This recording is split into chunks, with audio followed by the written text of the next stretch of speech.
socks? Oh, I forgot about those. You know what those are? Those are my Michael the Archangel, St. Michael the Archangel socks. It's Sunday. It's Sunday.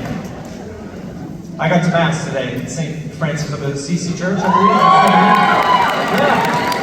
I love it. Now, this is a great Gutfeld crowd. We got people applauding the Catholic Church.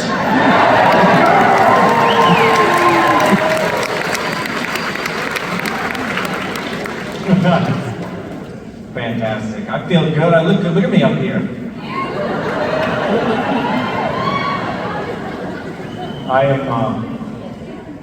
I am getting older though. I catch myself doing those dad things. You know those things your dad used to do that used to embarrass you? And then you catch yourself doing them? I caught myself doing the full tuck in public the other day.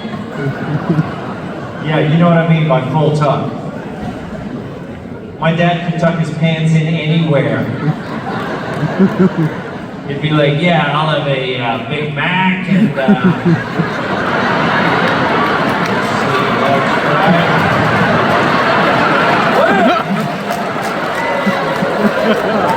what do you want there, Tommy? Be like, I'm not hungry, Dad, thanks.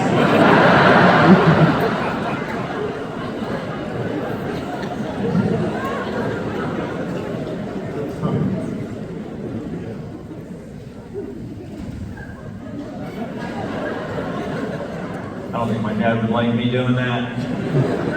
Too late now, Dad! You're on the show!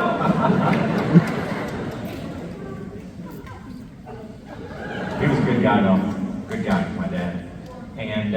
And my mom. I grew up in a very, very nice town in Norwood, Massachusetts. Yeah, 3 people like that.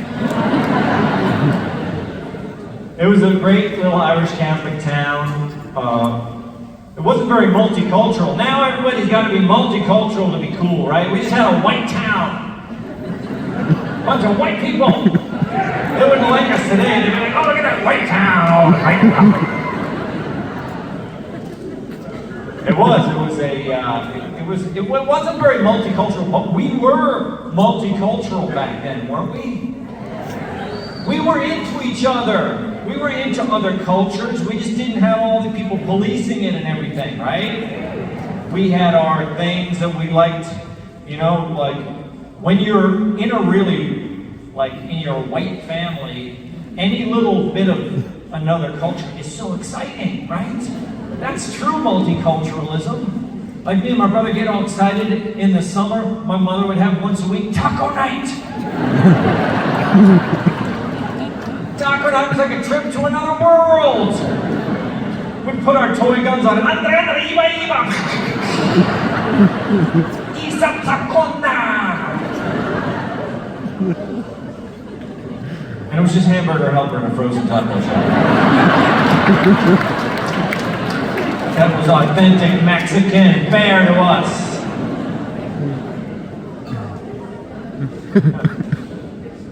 My whole life was cultural milestones. You can't tell me it wasn't about multicultural. I had, you know, it was all white in like, it was all Catholic in elementary school. But then in junior high, all the different grammar schools came together. It was like the United Nations in there. Now we had Catholics and Protestants. The whole rainbow. And there was one table of Jewish kids. There were the Jewish girls over there. We love the Jewish. Any Jews here? Come on, let's hear it. Yeah! The Jews were very exciting to me in junior high. That was like a whole other world. I remember looking over at those Jewish girls and they had the hair and the eyes. I guess they all had that, but they looked special, those Jewish girls. There was something about it, you know. They had darker hair than the other girls that I knew, and they just looked exotic to me, and they looked like they smelled good, you know. It's like Joe Biden. Give me another.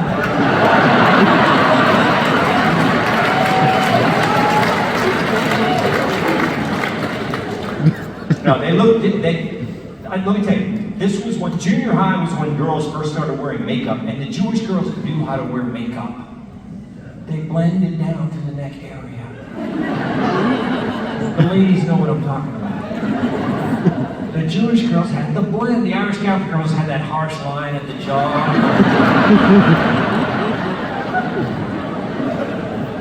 Orange face, white neck. Like they had just wiped it on the way to school while they were smoking with the other hand went out. There was smokers in junior high back then. That was a different world, but it was exciting, and I remember saying that, and I'll never forget it because I'm looking over at those Jewish girls. I wanted to talk to them. I wanted to flirt with them, you know. And John Minigai, my friend, sitting there with his milk. And I said, look at Debbie Mahler and Debbie Shapiro. They're all Debbies, right? But I said, look at those girls. And Minigai said, don't even bother. Don't even try with the Jewish girls. They only date other Jews.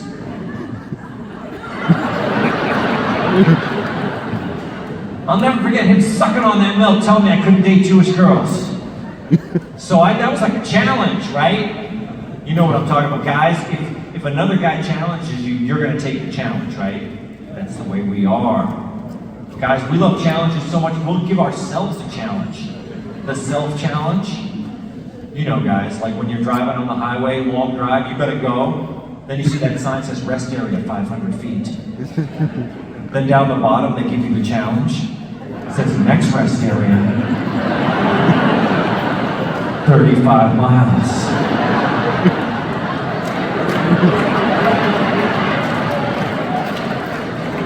You're like, they don't think I can make it. Well, I'll make it all right.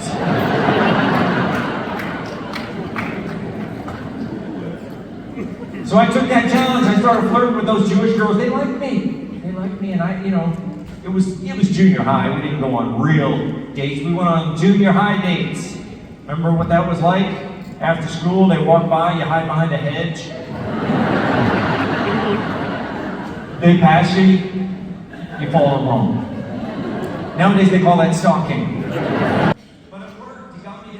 You know, just innocent. Just, you know, I'd sit in the porch with them and talk after school. Then sometimes they'd invite me inside.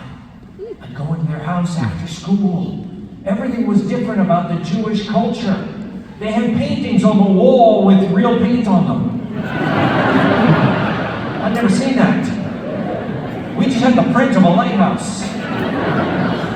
All the Catholic families in Italy all had that same print of a lighthouse in the living room. You know the one I'm talking about. It's the lighthouse with the beam of light. At the end of the beam of light, Jesus' head.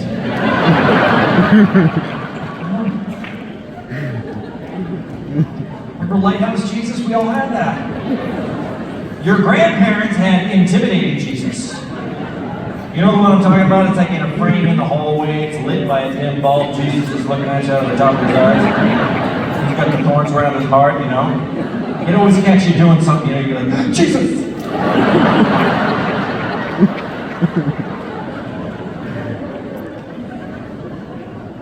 But the Jewish girls had the paintings, and they had little dogs. I'd never seen such little fluffy dogs. Fluffy, clean dogs inside the house. And they wouldn't, I'd go to the door, don't let the dog out! Jewish dogs never went out. Our dogs never came in! Don't let the dog in! That's what my mother used to say. There was a dog on our porch. I swear, I was like 13 years old before I realized, oh, it's our dog.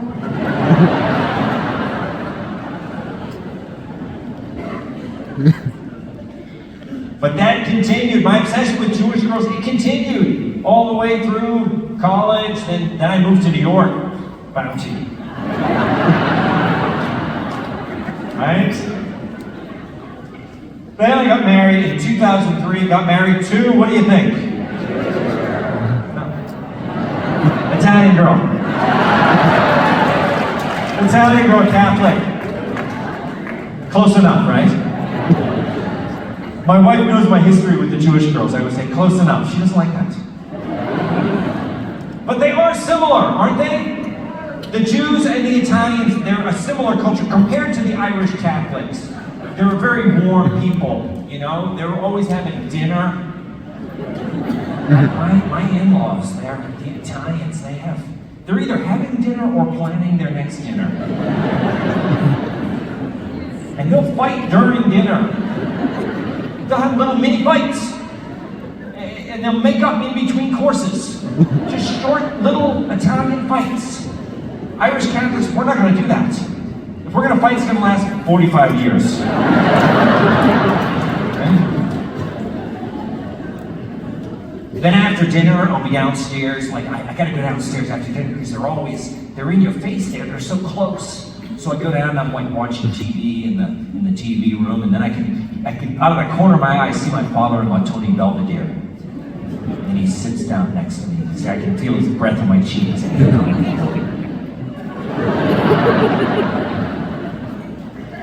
And then he'll say, "Hey Tom, what do you say to me and you go out to the driveway? Vacuum out that car of yours." Now Tony's just a clean guy. He loves a clean car. But when an Italian says it, it sounds like something bad is going to happen out there. And I'll agree, but don't agree too fast with an Italian, because they have a certain amount of sales they are going to do whether you agree or not. I'll be like, "Yeah, I'll do that with you. That sounds great." "Yeah, we'll knock the mats around. What do you say? Tell me, get the dust out of them." I'm like, "Yeah, did you hear me? I definitely want to do that with you. It sounds great." "Yeah, we'll run a hose over. What do you say, Tom? Yeah? Put a shine on, or what do you say?" Yep, I'm definitely into that. I think it's a great idea. You know, when your car smells nice and fresh, you feel better about yourself. Right around, Tommy. Right around. I'm like, when is this conversation gonna end? You guys are great. You guys are doing great. You ready for a little more show here? It is a special show tonight because we don't just have special guest Tom Shillue on the show. We have another comedian on the show that you may know from the Gutfeld show. Hey, let's welcome Tyler Fischer.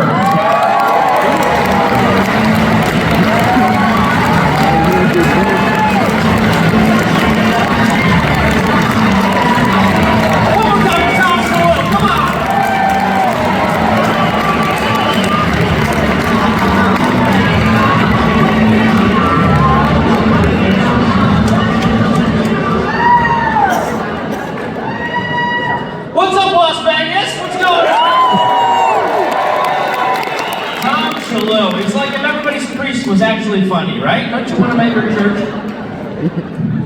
Wow, this is amazing. I'm grateful to be here. Very grateful to the king of late night, Greg Gutfeld, for putting me on TV. I did find out, I thought he thought I was talented, but turns out he requires somebody shorter than him around him. I'm just here to load the mic for him, so he... And that's fine, that's my job. My luggage got lost on my way here, and Greg was so grateful he had an extra outfit from Oshkosh Magash, and he, everything. This is too bad, look at this. This is just an iPad right here, this is how tiny I am. Like a ventriloquist doll up here.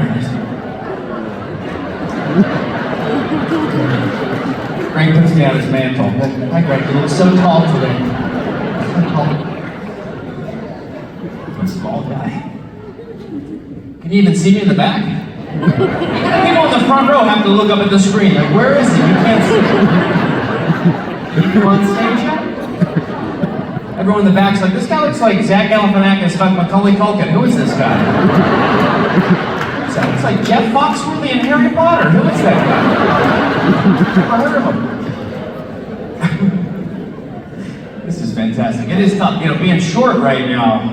With the who's on the dating apps? I'll find you.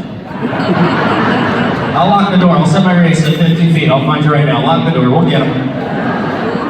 Here's what happened. I used to clean up on the apps. I would have saw all you later. Then some bitch added a height requirement. I did type my height and just disappeared from love. I had to change my height to millimeters just to trick women. Having some, oh, look at him, 2,000 millimeters. I'm a tall European in Vegas for the weekend, yeah. I'm 37, folks, 37. From the front. From the back, I could be 12. It's a dangerous body.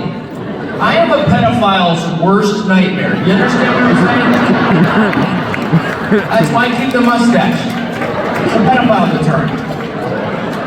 This is just my pubes, just glued on my face. These aren't real. I can't even grow. He can't grow a mustache. He borrows it sometimes. My friend works for the NYPD police department. He goes, dude, you should work for us, catching pedophiles. He's like, your body's a booby trap. Just had to hang out on the playground. I'm like, that's brilliant, you know, just.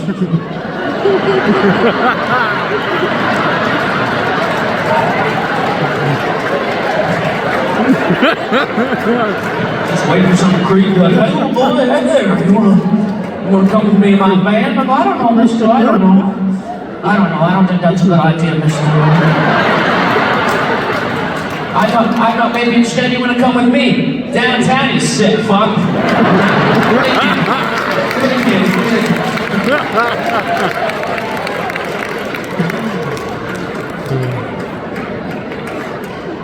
Alright, if you didn't laugh at that, you are a pedophile, so. Right there. It's looking up though, I don't want to brag, but I did get laid last night, so.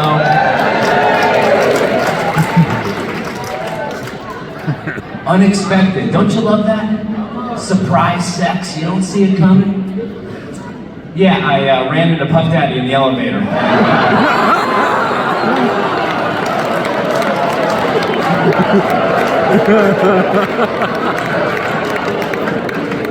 I'll take it where I can get it. Oh, some good news in there. I don't know if you saw this. This just broke about 5 minutes ago. I don't know if you've checked your phones. Joe Biden officially and finally has announced he will offer extra security for Donald Trump. So that's, hey, something. That's something, right? Better late than never. I have the article right here. So it says Joe Biden has officially offered every Secret Service agent one beeper that was made in Israel. I mean, good craftsmanship there. So, you know, he does care. He does care. You know what I was thinking, actually? You heard the Puff Daddy story. Apparently, they confiscated 800 dildos and 1,000 bottles of lube. I thought, Israel should really take that and give it to Lebanon. Give it to all the people who had their arms blown off. They can have, you know, a little prosthetic. We're just spitballing here, guys. I'm warming you up for Greg. He's way sicker than me, okay? So, if you don't like this, I'm getting you guys wet for Greg, man. Who's excited for the election? I can't wait, man. I can't wait. It's gonna be fun. Sit back, enjoy the show. I just found out that Trump actually was considering for his vice president after J.D. Vance. Ben Shapiro, did you hear this? Ben Shapiro was that would be a little weird. Ben Shapiro, he'd be doing ad reads while addressing the nation. My fellow Americans, we are at war with North Korea. Apparently they got a hold of our nuclear codes because we are terrible at protecting our online data. That's why I use ExpressVPN. Go to ExpressVPN.com. Use code World War III for 10% off. That's a pretty good deal, man. What's the biggest issue? What do you think for the election? Economy, border. World Economic Forum. Pedophilia, thank you, sir, for paying attention. Guys, here's what I think. Should we finish the wall? All right. I know I look like I stormed the Capitol in a Tesla, so I'm the guy to talk about this. Here's the thing. The woke people, they don't like the wall, okay? The far left, they don't like the wall. They like a safe space. right? It's a big, rusty, scary wall. They like a soft, safe space. Just make it soft. Wrap it in blankets, whatever you gotta do. I was watching TV last night. I saw Mike Lindell, the My Pillow guy. Right? He makes the softest shit in the world. Like, he should finish the wall, sell it on TV, piece by piece. You turn on the TV, 2 in the morning. I'm Mike Lindell from My Pillow. Here comes a very special offer. My wall. My wall is made with 100% bees and cotton, soft as a baby's behind. Comes in rainbow and trans colors for the kids. So when the migrants realize they can't get over, they can take a nap on my pillow, put on my slippers, and get the fuck out of my country.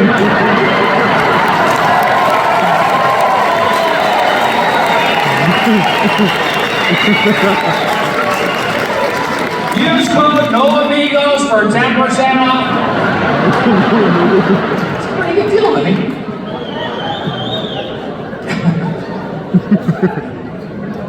The shoes come with it, yeah. These are my shoes by Greg Gutfeld, who watched the little Oprah event. I gotta tell you, Oprah looked burdened by what has not been and what cannot be.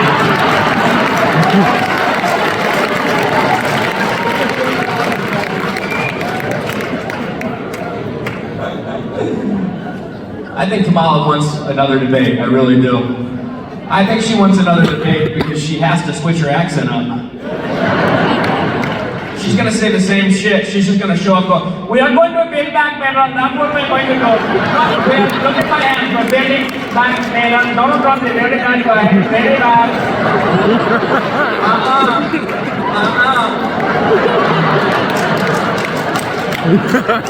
Imagine if she's president. Give a speech at the UN with all these different countries. Where's Germany? Germany, hello? Yeah, hello? We are sending joy to Germany, yes.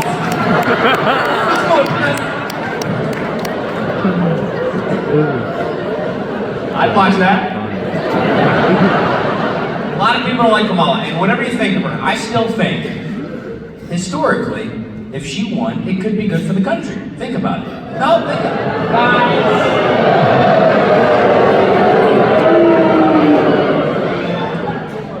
Think about it, guys. We're a melting pot. We could have the very first retarded hyena in the Oval Office.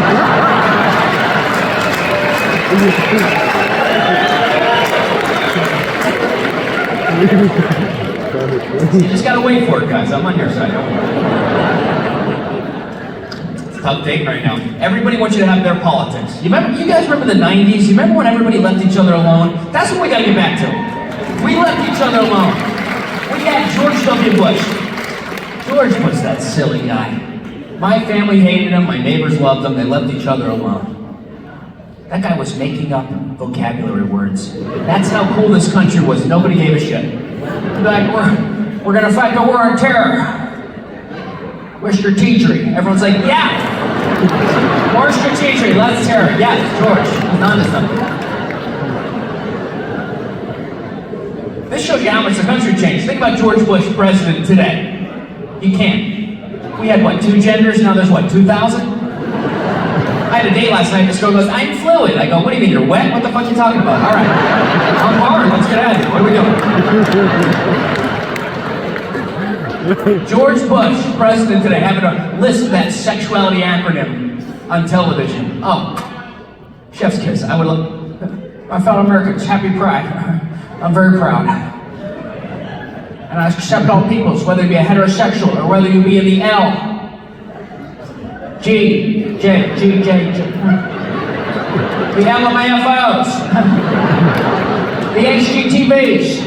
The PB&Js and the BLTs. Here's your pasty folks. My cousins are translucent, swear to God. Now watch this drive. But no, we got what we're dealing with.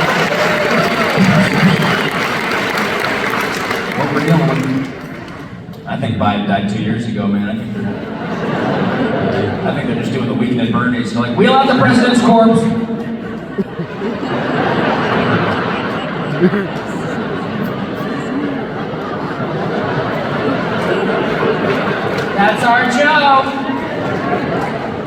He's not even speaking English anymore. It's just gibberish. And he'll always start out yelling. You notice that? He'll yell and then he'll whisper the most important part of the speech inaudibly. So like, look, folks, not driving around here. Look, go back, Fischer, stop. Fischer, stop.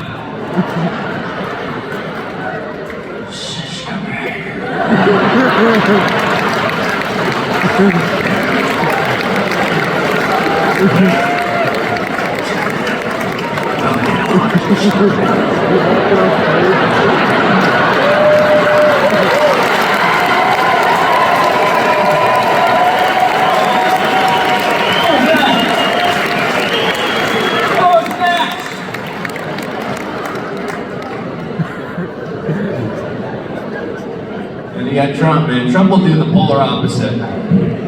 Trump starts out kind of quiet and whispery and then screams at the end, right? So, we have to save the country because the radical left think about it. Radical left, these people are not so good. When you think about it, they're not so good. I'll tell you, the radical left, they're rapists!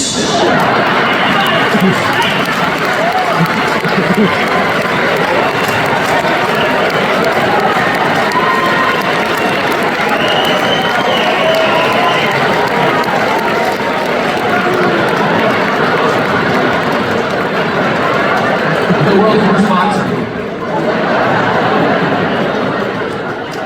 What's that little toddler sway he does? I love that little.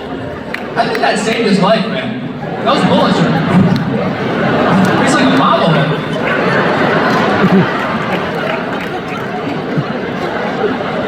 That was Biden up there. He would have that Mitch McConnell face just right there.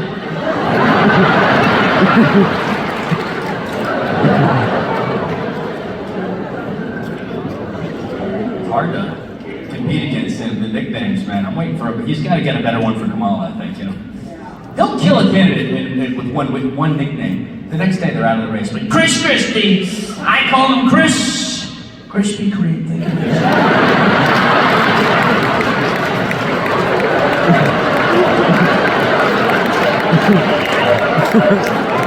The next day, Chris Christie is dropped out of the race. You're like, holy shit. This guy's good.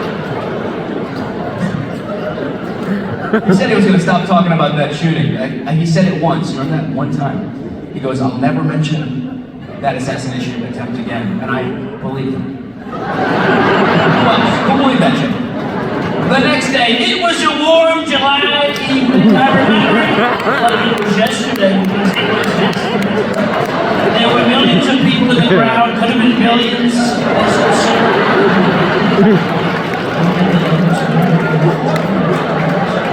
We'll get the number. Never showed a number in his whole. I love that. We'll get these numbers. But we can't go backwards. We can't have an unfunny president. He set the bar. There's no going backwards. I just watched a documentary that played every old presidential speech from back in the day before the TV came out. You gotta listen. They put you to sleep. Every old presidential speech was like, we must go forwards, not backwards. Upwards, not downwards. We must be forthright, not back. 2 hours of that crap. Then he cut to Trump today. He's like, Nancy Pelosi, what an old fat bitch, right? That's absurd.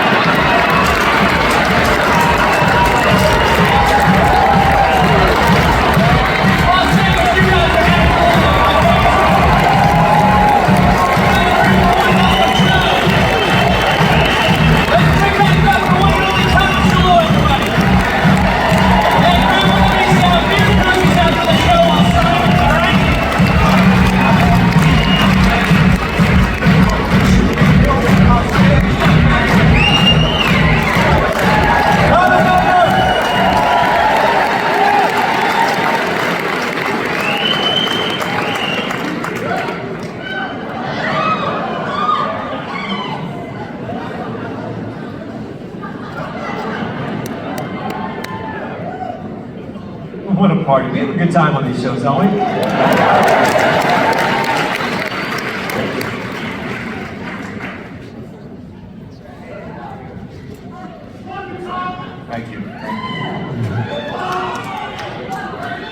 What was I talking about? I was talking about multiculturalism. And now, I mean, now everyone's so sensitive they can't have anything, right? They've got, they're canceling cartoon characters. They canceled Pepe Le Pew. Pepe Le Pew! This was a harmless skunk who liked to sexually assault cats.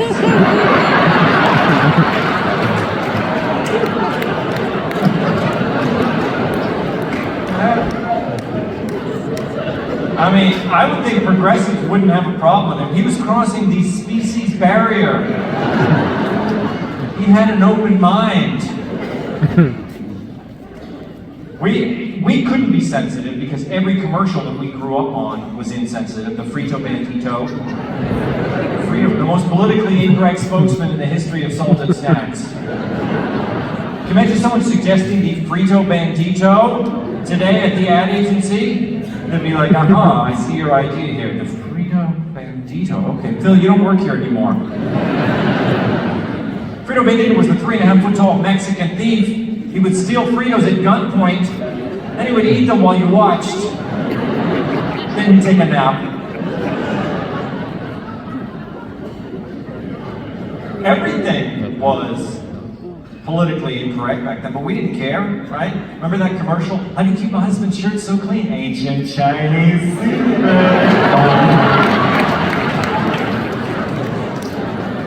Really? You guys have a gong in your laundromat? Hawaiian Punch, that was just violence. Violence was very accepted back then. Remember, every commercial was the same. It'd be a kid on the playground. Better mute Greg's mic, I can hear him back there. Did you hear that? Yeah, mute the mic because I could hear it. I could hear it going on.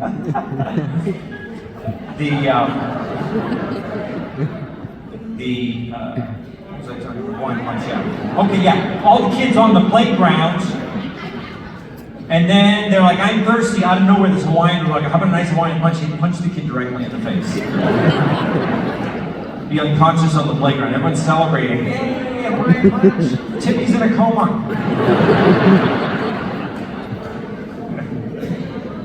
The jingles were politically incorrect. Remember that hot dog commercial?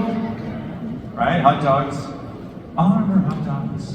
What kind of kids eat Armor hot dogs? Fat kids, thank you, fat kids. Kind of just rolls off the tongue, doesn't it? Did they say fat kid? They did. They went through all the different kind of children who might enjoy a hot dog, start with the fat kids. Do you think they discussed that? Were they like, should we start with the fat kids? Definitely, that's our customer base.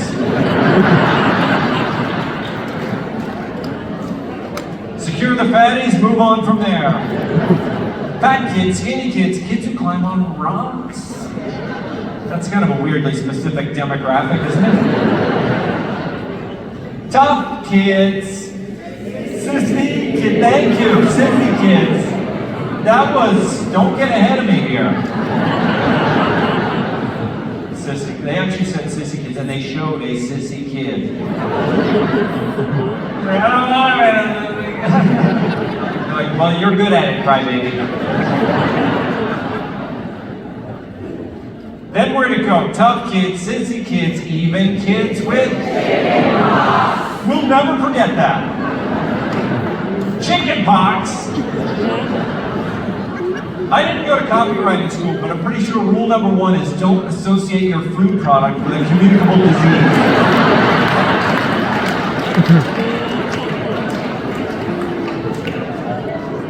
And it showed the kid sores all over his body enjoying a hot dog. We're like, I want one of those. You guys are fantastic. Are you ready for the man of the hour? Yeah! You ready? Well, ladies and gentlemen, let's welcome him to the stage. You know him from the 5. You know him from Gutfeld. Let's welcome Greg Gutfeld!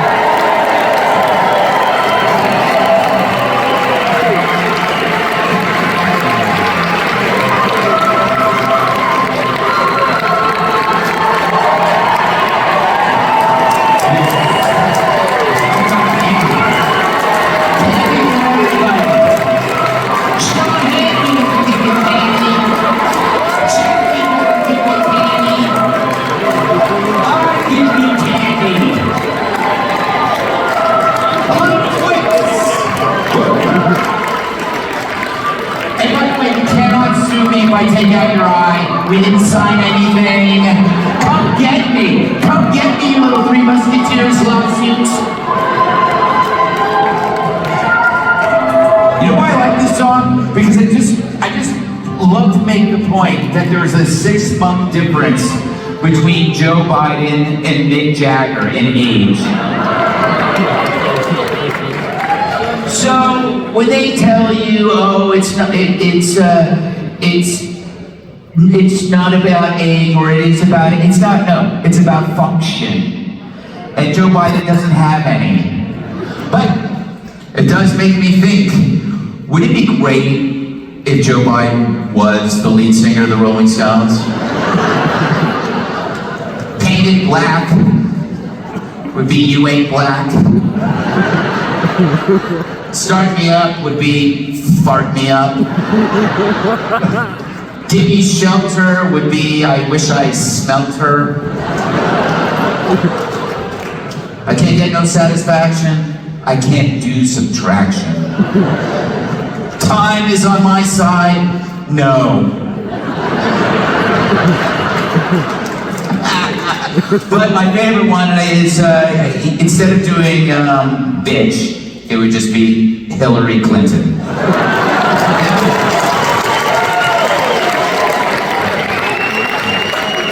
How about Tom Shillue, everybody, huh?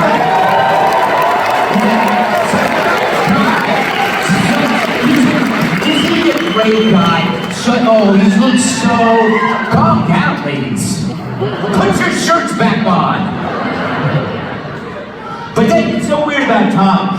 Doesn't he look like the first guy to volunteer to search for a missing kid?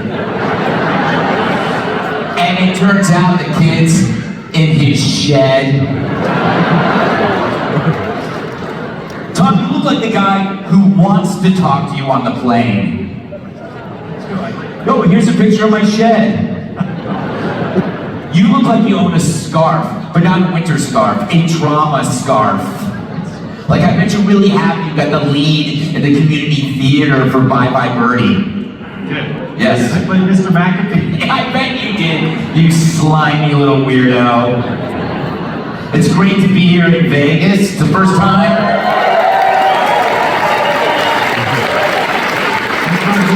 Very nice, Greg. Yeah, first time I've been in Vegas and not got chlamydia.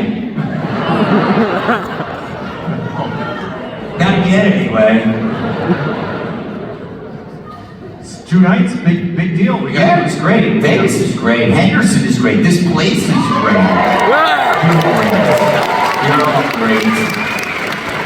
You're all great. If I could, I'd take all of you home with me. Just like P. Diddy. Wow. Yeah. Fans of P. Diddy out there, huh? I mean, it's a big story. It looks like a lot of people hide it, Greg. I know. I think that tomorrow we're going to see some interesting stories, right? It's all going to be all the stuff that's going to start leaking out, so to speak. Sorry, this isn't the 5. Now, Greg, you could just riff all night, but what we've done is we've assembled a bunch of slides here. Yes. And I'm going to take us through the slides and maybe get your take on them. How's that? I love a good slide. That's what I tell the cops at the playground.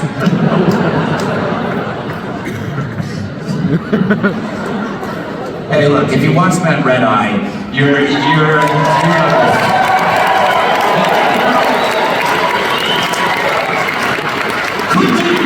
better way to react to almost getting murdered. I mean, the only thing you could have done was to catch the bullet and then whiz it back against it. I think Abe Lincoln and JFK are going, you know what, I'd vote for him. I cannot believe after that we have a close election.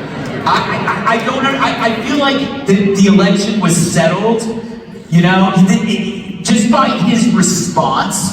Like, he treats getting shot the way I treat, you know, when my assistant hires a female massage therapist. But no, it's like a hangnail. twice. He's like, yeah, whatever, you know, he was pissed off because he didn't finish his golf game. It's bizarre to me. There's something else going on here, but I won't go too far in the weeds yet. My favorite part, though, is when he yelled, fight, fight, fight.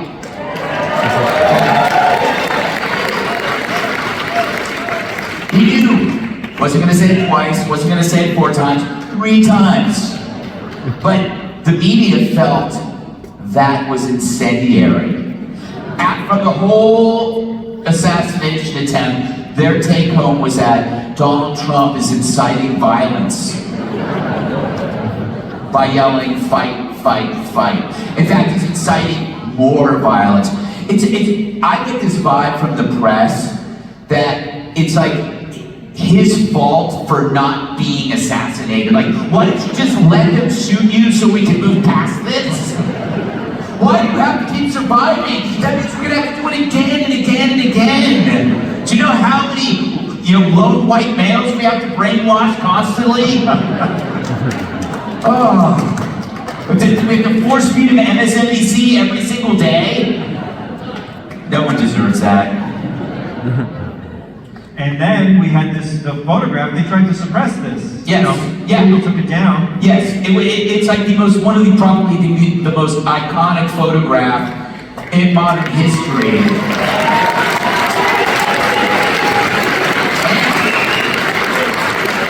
Think about this, if Elon Musk hadn't purchased Twitter and turned it into X, if it was the same Twitter, you wouldn't have seen the photo. Because Facebook censored it. Oh, they're just looking out for all our safety. No, they didn't want to portray him in a heroic light. You know? Now, we have video from...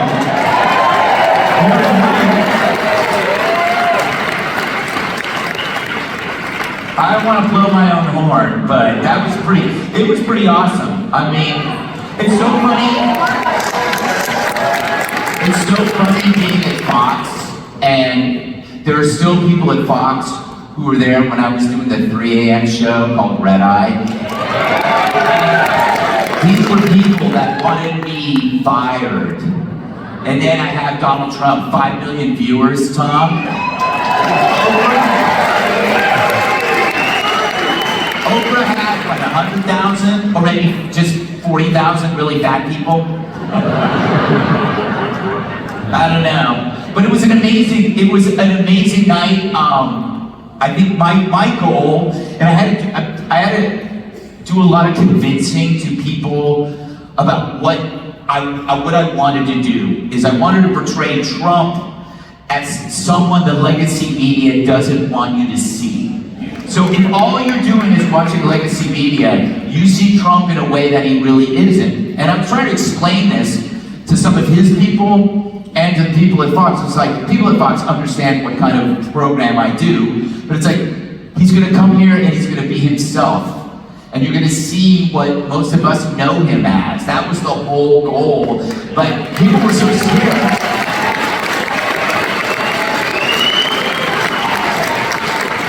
So, we have a clip, Greg. Why did you choose this clip?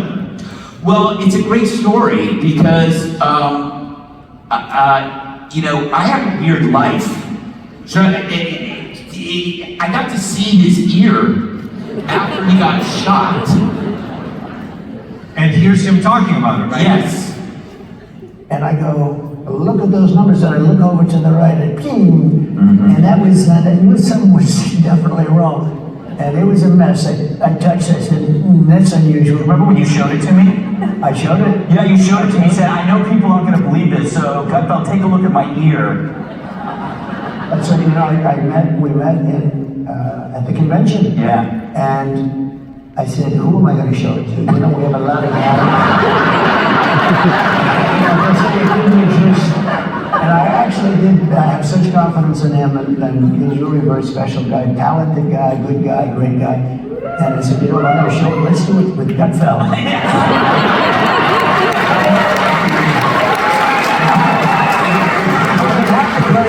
How did you get to see the top of your ear? Well, I took no notes here.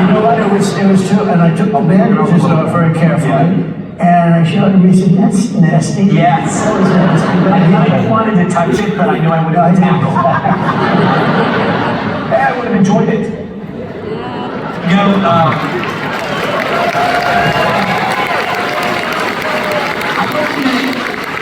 I've only met two presidents in my lifetime, Ronald Reagan and Donald Trump, and they're both weird circumstances. And this is why I either believe we're in a simulation or there's something going on, because when I first met Reagan, I was probably 21, it was 1988. He was in his last year in office, and he was having dinner at my boss's house. My boss was the editor of a magazine called The American Spectator. I was his assistant. I shyly went up to my boss and asked if I could meet the president that night. He said, sure, why don't you come over at 3 p.m. I came over, and he had me mow the lawns and wash the windows of his house. So he's gonna make me earn it. So then, I'm standing, I don't know, it was like 6 o'clock, whatever time it is. It's in McLean, Virginia, and I'm looking out the window, the bay window over the living room, and I'm watching the motorcade come up, and there are all these people on lawn chairs because they know what's happening. And I'm going, this is amazing, and I'm watching the cars, and thinking, which one is the president in? And I turn around, and the president is standing right behind me. It was a complete decoy. But it was weird because, when you see Ronald Reagan in person, you just instinctively think it's someone in a Reagan mask. Because the only time you ever see that is in bank robberies. Somebody looks like Reagan, they're robbing a bank. But, so anyway, they had this dinner, so I met Reagan, I shook his hand, I spoke complete nonsense, I didn't make any sense. Because I was all mealy-mouthed, marbles in my face. And then they said, okay, they're gonna have dinner, so they had the important people, it was like 12 people sitting at a table. I went into the kitchen with the Secret Service guys, and I just sat there, and then I was just like, the door was slightly ajar, and I watched as they ate and talked. And then the dinner adjourned, and Reagan didn't stay very long, he talked, but he left his dinner there, and it was, he hadn't really, there was like 3/4 of a chicken left, and I'm thinking, I'm gonna eat Reagan's dinner. I don't know why, it just occurred to me that this seemed like something I would be able to talk about for years. And it worked. So as people left, I knew where it's at, I grabbed the plate, I walked into the kitchen, and I just shoveled the chicken in my mouth, shoved it down my throat, and I didn't realize till later, I had Reagan's DNA inside. So think about that. So I've met two presidents. One, Reagan's DNA, Trump's bloody ear. It's like, what? It's insane. I feel like there should be a moral ending to this story, Tom, but it's so weird. It doesn't make any sense. But you know what's interesting about, this is called a pivot back to normalcy. Do you know why this program worked? Why? If you're an expert at television like myself, Tom, and one day you will be, though I doubt it. Let's face it, you're in the twilight of your career. If it wasn't for me, you'd be nowhere.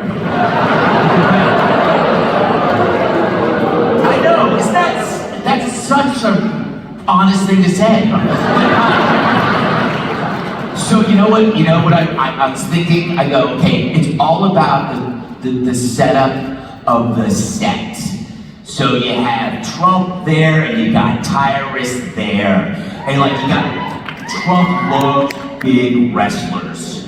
I mean, he's a huge president, but the most important thing is 2 hot girls in front of him. Did you notice? He never stopped smiling from the moment he sat down, somebody said, to the end. He said, sitting there, he was like Jughead, he had Betty and Veronica. Or he was like Gilligan, he had the movie star and Marianne. It was like Emily's Marianne, I don't know, do whatever you want. But it was like such a perfect thing. The audience had no idea he was going to be on. Imagine being that person and go, you're sitting in, we have this holding room where the audience is, and generally they go, oh, who's going to be on? Well, it's probably Shillue and Kilby or Jimmy Fela and Kennedy, and I mean, these are all really good people. But imagine that the person coming in, this Gabby comes in and tells them, we have a slight change in plans. We're gonna have President Trump is gonna be on the show, and they all freaked out, right? And then she was required to say, if you have an issue with being in the presence of Donald Trump, you're free to leave now. Do you think Secret Service told her to read that? Yeah, probably. Because you never know, there might have been a whack job in there, Yeah, our audience is great, and we frisked them. We got 30, 40 guns off them.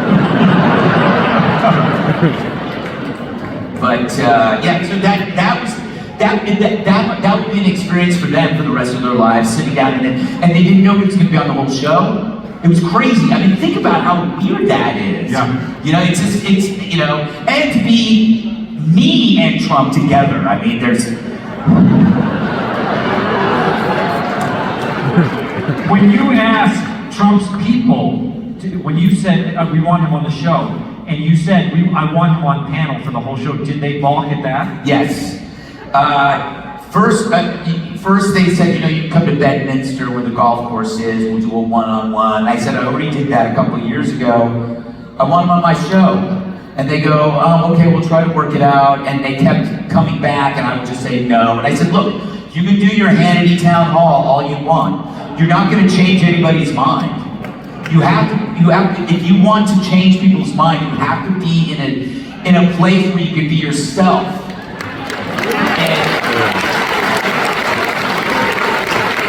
And I do not think that they actually trusted me that much, but he likes me, so that helps. But they, finally said, okay, we'll do it, and they gave me the day before the Labor Day holiday, where nobody's watching TV. And I said, no, you know what, we're good. And then the following week, they said, we're coming. And that was it. And it was like, I knew it was like, you just have to be patient and not give in. I didn't want to do it. Who wants to see another town hall where people, they come up to the mic and they're like, what will you do about the economy? And then he goes through everything you've heard. You gotta get him, my advice is you gotta get him out and be himself as opposed to what his handlers want him to be.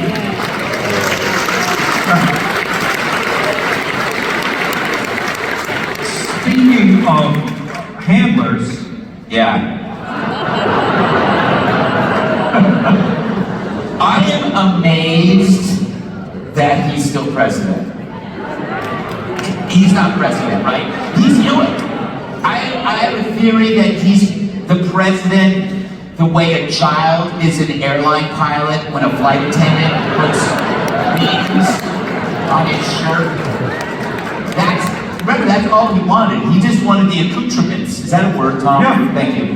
He wanted the accoutrements. He liked the bomber jacket, the aviator glasses. He thought he was Tom Cruise, But, yeah, he sucks.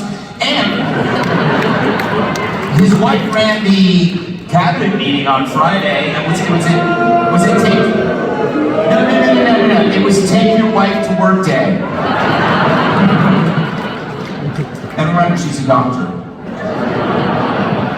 She didn't go to med school, but she's a doctor. Yeah, the rule is if you can't save somebody from choking, you're not a doctor. But apparently she's a doctor of education, so if you have a problem with a sentence, she'll step in. She should travel with Kamala. But, you are one of the only and the best Biden impersonator.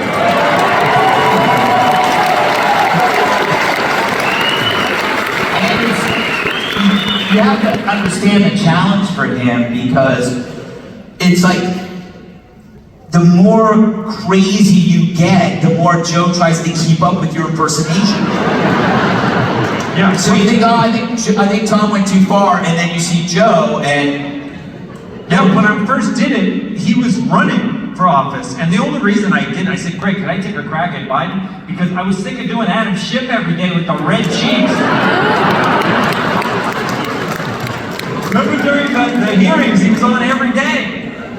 So, but when I first did it, he was like, come on, man, he had the energy, you know, he had, and then as he deteriorated, I kind of, you know, it was more like, this guy did this get out of my face, man. And so I was doing this, you know, old man character, but then he started aging. I couldn't keep up with him. yeah. It was like you were the picture of Dorian Gray, and he was like the picture of Dorian Grayer. Yeah. Exactly. Well, I shoot the thing on my phone, and, you know, usually it's just a headshot, but when I do Biden and I have to do the full body thing, sometimes we start with Joe Biden and then we change into me doing it. So we'll show this video, see if you can tell where it goes from real Joe Biden into fake Joe Biden. You know, in these press conferences when he just wanders away? Where's he go? Where's he go?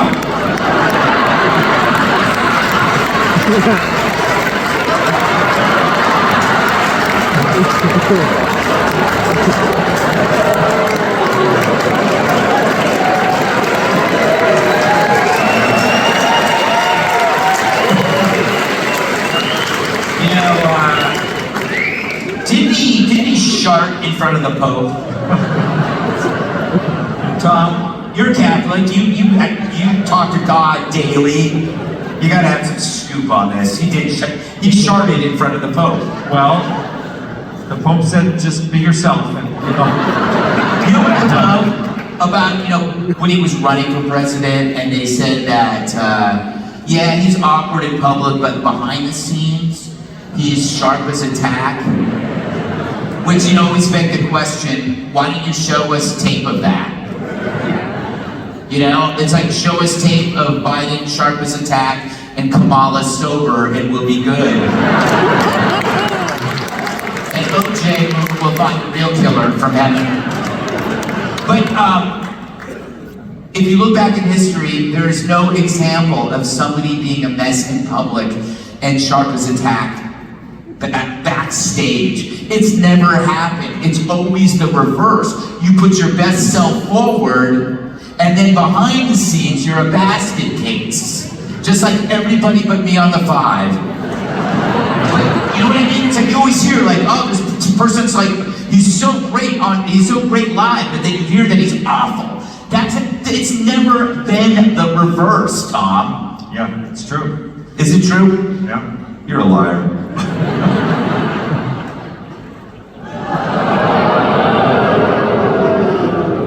You know, I was watching this and I loved every minute of it. Oprah reminded me of me at a party. When, you know, you're at a party, you're sitting on a couch and you're getting comfortable and then your buddy comes over with his irritating wife, or maybe his drunken aunt, could be at a wedding or something, and then he leaves you with her. And you're sitting there and you gotta like go like this and you're kind of like going, oh God, I've gotta leave this party. It's not worth it. Problem is, that was Oprah, but she couldn't leave because it was her party. That was her guest. And you could see it on her face when she was looking at Kamala. She was watching like a live, like, facial train wreck. It was beautiful.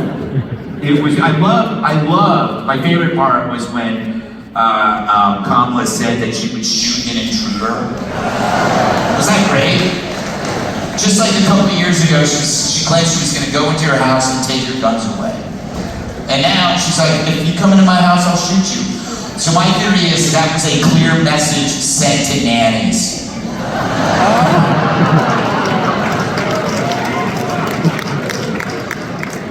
It is interesting will watch this and go, I don't see what people see in her. And then Harris fans will watch Trump and they'll go, I don't know what they see in Trump. It's just this weird dividing line. My theory has been, and I've said it on the 5 before, that when you're voting for a Trump voter votes for Trump expecting him to act. For a Kamala voter, the voting is the act.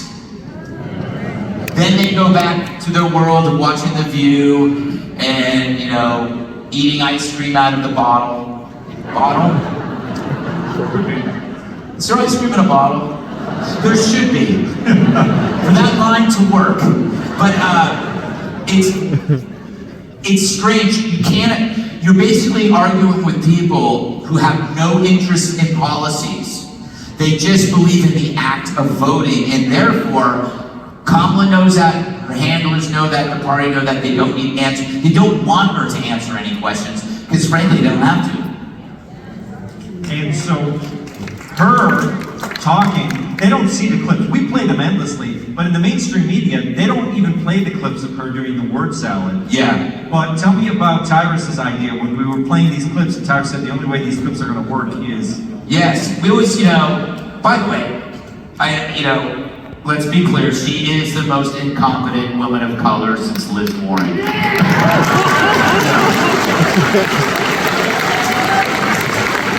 Liz Warren brought them so far, and Kamala took them back. You know, yeah, Tyrus had this amazing idea. You know what? Kamala only makes sense with bongos.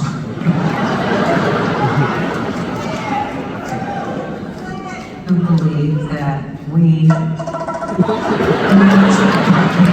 certainly believe that certain issues are just settled. Certain issues are just settled. No, that's right, and that's why I do believe that we are living, sadly, in real unsettled times.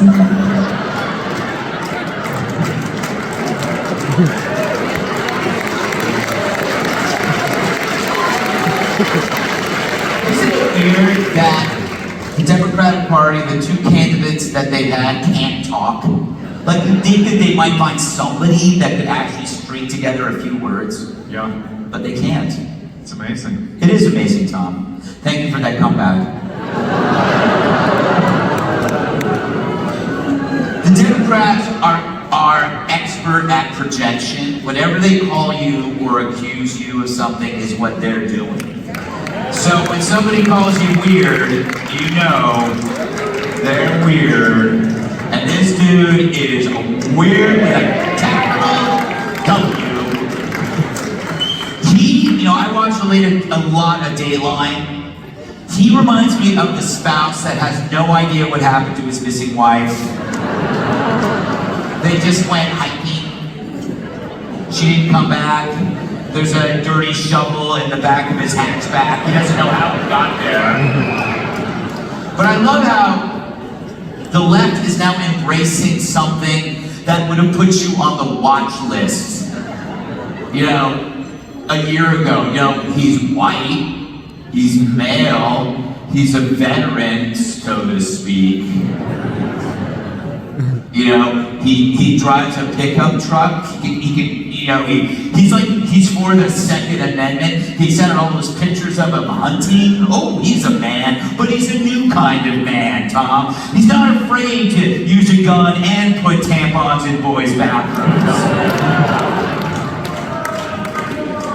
But then all the things that they embrace, whether it's sanctuary cities or defunding the police, that goes away. And they replace it with this. It's exactly the same thing they did with Biden. The cloak of moderation, the Trojan horse of, I'm your everyday guy. They're doing it with this guy. He's not your everyday guy, you know? He's a poor man's Rick Taylor. And you know what? I apologize to Rick Taylor for saying that, R.I.P. This guy is a radical in high school coach clothing. He's Eldridge Cleaver pretending to be Ward Cleaver. He's acting like Aunt B, but he's more in line with Antifa. What do you think of that one, huh? But how can he be middle of the road? This is the one thing that I don't understand. How can he be middle of the road and be endorsed by the squad? Makes no sense. If he was middle of the road, they'd run over him. There you go. You know, everybody's talking a lot about the Secret Service, but it's really not about the agents, it's about the people in charge. Like, whatever happened to the cocaine? I'm asking for a friend. But it's weird, it's like that story went away. And they keep basically burying these stories, and it just seems to me that the president should have more protection than, I don't know, the president of Iran who comes over here. And I think it's an abdication of professionalism on the highest part of the bureaucracy. They just don't give a fuck. You know, and it's such a coincidence that they didn't pursue the cocaine story. Isn't that weird? Do you think they would have pursued it more if Trump was there? And it's such a coincidence that Hunter was there when they found the coke. It's coincidental, like Christy coming to your house and suddenly you find your aquarium empty.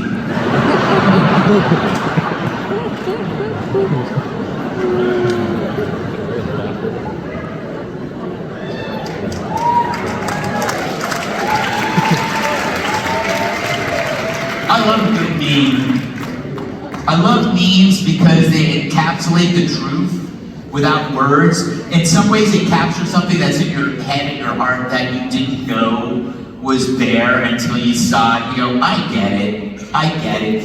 It's interesting to me that meaning is only an art form done well by the right. The left can't meme. And the reason for this is that a meme is based on truth, and you take it to absurdity, right? And the left, they like to take truth and then deconstruct it, make it false. So it's really hard to make a funny meme when you're from the left and you're talking about men being able to be women and playing sports. That's already absurd, so you can't make a joke out of it. But the right can take anything the left does and turn it into comedy gold. Take a look at this one.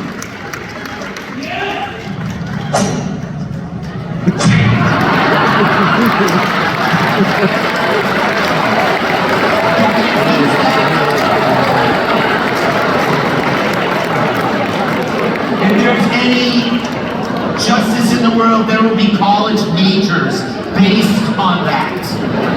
One more time, Tom.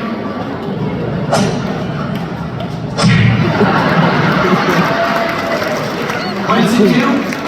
Combines two truths. Active president, bumbling president, puts it together. One is having fun, one isn't. Puts it together. It takes the truth and puts it, and you just laugh. You know, if it was anybody else, it wouldn't work. If it was me and Tom, it wouldn't work. It had to be Trump and Biden because it's predicated on a truth.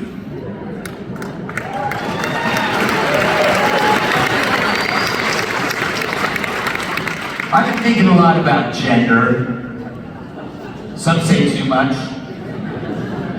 But you notice that when Trump showed up at the MMA fights, they go crazy for him. They go crazy, and you realize we've been lied to that this is like our problems in the world are based on race. If you look at the audience at an MMA fight, they're every skin color. Mostly dudes, some bring their girlfriends, but it's mostly dudes. Meanwhile, if you go to any protest, they're fronted by women. Predominantly white women, predominantly single, miserable white women. These pro-Palestinian protests have been a real boon to cat sitters.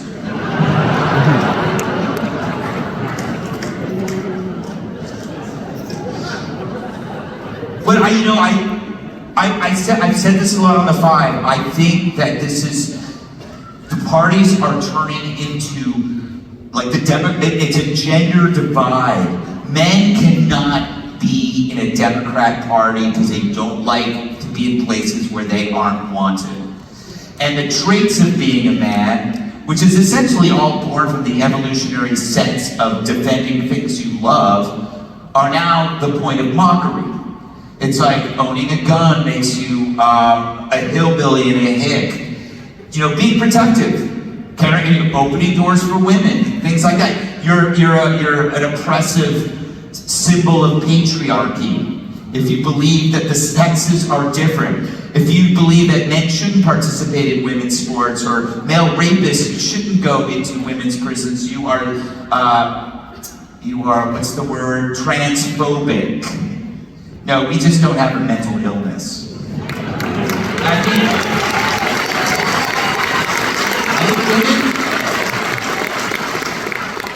women have a natural talent for compassion, and that has been hijacked. So that they are directing their compassion not to their immediate circle, family, friends, co-workers, but they go outside to these abstract causes of the day. They end up caring about some psychotic trans female. They care about the climate. They care about the most ridiculous issues. Meanwhile, these activists, they're estranged from their families usually. They don't have a significant other. Their circle of friends is tiny. It's because they basically reversed the intensity of concern. The priorities have been flipped so that you are told you must care about something way over there and not about your own lawn, your own property, your own family. That's why they're so miserable to be around.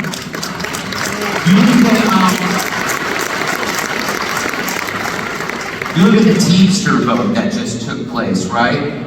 It was a non-vote day. It was the first time the Teamsters haven't endorsed a candidate in like 30 years. That non-endorsement was an endorsement. It was an endorsement for Trump. You know what the Teamster non-endorsement was?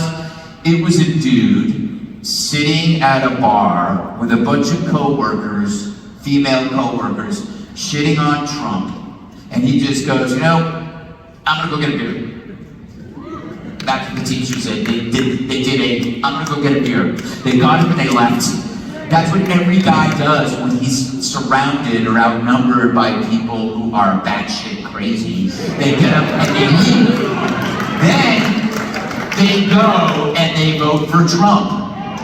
If some guy tells you he's voting for Kamala Harris, he's only doing that in front of his wife. Or his girlfriend. Or his boyfriend, I don't know, I don't discriminate. But you cannot be a dude and vote Democrat anymore. They don't like dudes, Tom.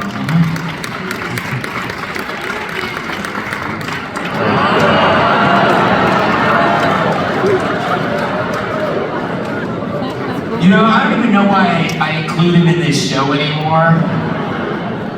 But I do feel bad because that is the last thing a Hopi sees before it dies. And I do feel kind of guilty because, do you know what his first moment on television was? Red Eye. I had him on Red Eye. And like, he must have been like 17 and maybe only 200 pounds. But he's back on CNN. Imagine getting fired from CNN and then getting rehired. That says that CNN only looks for really shitty people. It's like, you know what? We need somebody as bad as Stelter to replace Stelter. Well, you know, Stelter's available. Get him in. And you know, this is a big cock tease to Don Lemon. He's like, what about me? Why don't you take me back? Chris Cuomo. They're all like, why the Pillsbury Doughboy? I doubt. I want to see how they react to this one.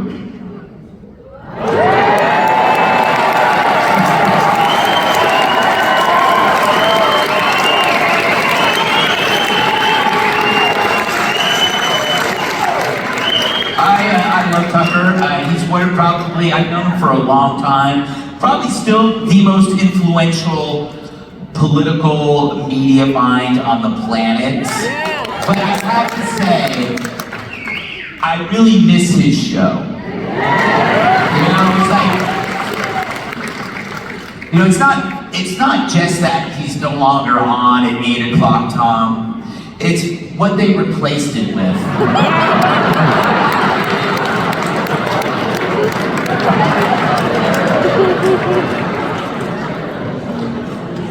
It hits you doubly hard in the stomach. Oh, shut up! Anyway, I'll talk about that guy in a second. But anyway, I loved watching Tucker, even with the sound off, because of his facial expressions.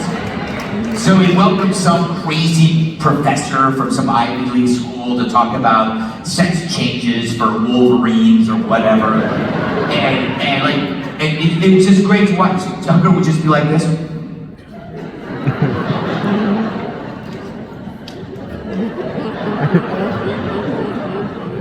It was like a dog, you know, watching a pair of high tops tumbling in a dryer.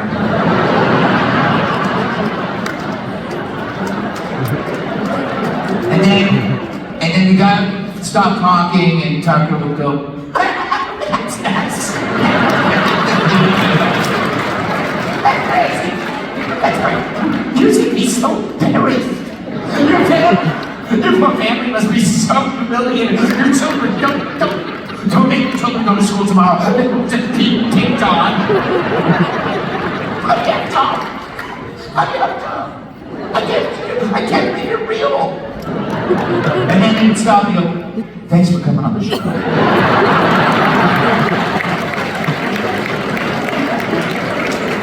He was in that really calm intro, the calm exit, and in between he has like this incredible fit, you know? But I wouldn't have the nightly show if it wasn't for him, because I didn't want to do Gutfeld. I done the 5, and I was doing the 5 every day, and I was doing Gutfeld's show on Saturdays at 10, and that was enough work.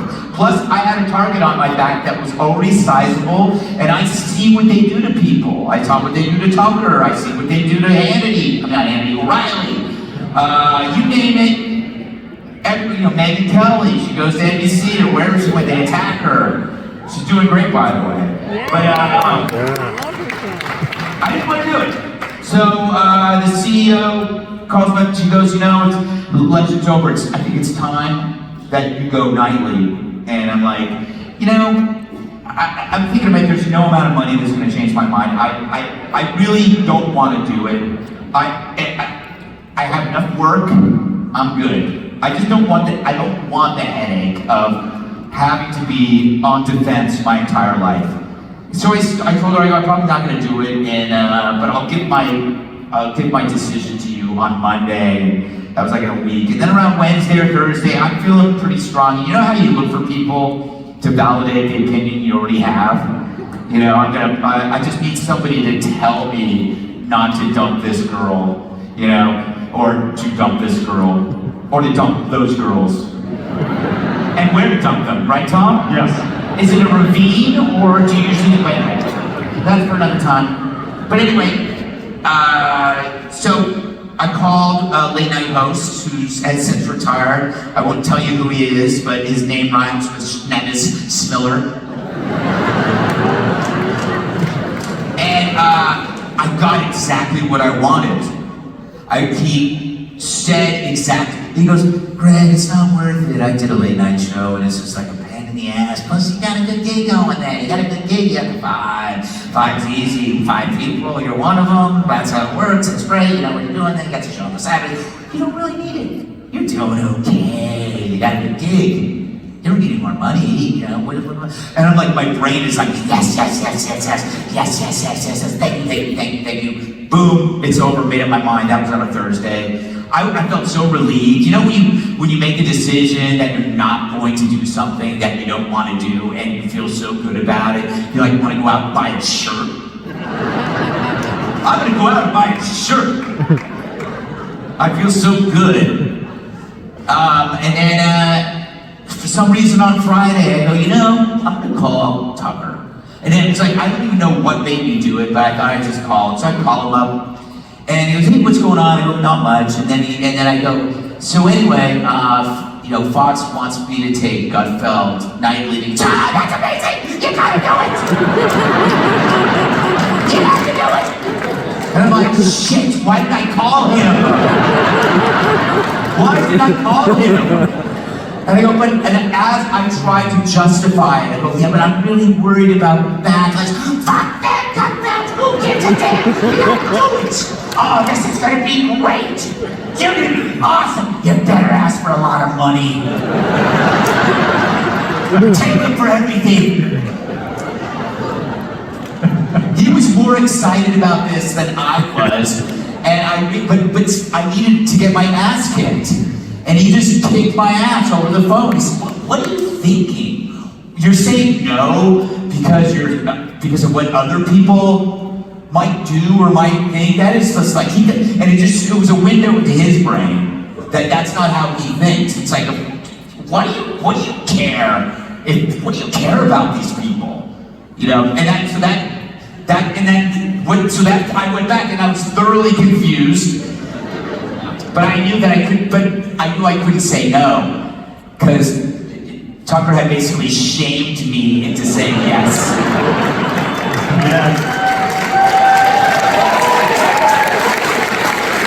And the rest is history.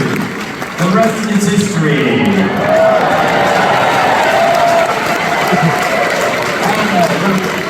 A little quiz here. One of his two is pregnant. So Trump was asking me, like, how did you get this staff together? Such an amazing chemistry, but they're not like anybody. And I said, I've never hired anybody through the normal employment chains. It's kind of like Trump wasn't a normal Republican. He didn't come up through the Republican Party. I hire through the typical career ladder. I look at people that I want to get to know or that are interesting to me, and I would say significantly different from other people. There's this weird statistic that if you want to be successful, you have to be roughly 40% different than somebody else. Do you ever hear that line? It sounds interesting. Yeah, it's from a book. But it's like you notice this when there are people on like Fox and you can't tell the difference. Because they're too similar. It's like, and it's odd, it's like Jesse and Charles Payne. I love Charles Payne, I'm kidding. But anyway, so I like people that are like, they're one of a kind. Now, if you're 50% or 60% different, that could be a problem. But 40% different, just enough of a difference. And like that's when Red Eye got started, it was the same thing. It's like they said, hey, you need to have panelists, and I thought there's this guy that leaves comments on my blog post at the Huffington Post. Never met him, just thought he was funny. There's this guy named Andy Levy. He was living at home. I don't think he was employed, and we met on my birthday. I don't know, like 2007 to 2006. And he wore a t-shirt, and we were in this dive bar, and I'm going like, this guy is like a sad sack. A lonely little pony. And he's gonna be good. I don't know how to use him. And then there was this guy, Bill Schultz, who I worked with at Stuff Magazine, and just, an adorable weirdo. None of these people you would have found in any kind of television atmosphere, and I put him on the show. And then, Tyrus DMs me on Twitter, says, hey, I want to do your show. I go, I don't know who this guy is, but he could kill me, so I'll look at him. And I do, so I look. I find him on YouTube. He's a wrestler. He's throwing people around. He's wearing a singlets, much like the one you wear at Cutler's house. Yeah. I saw the surveillance tape, Tom. So anyway,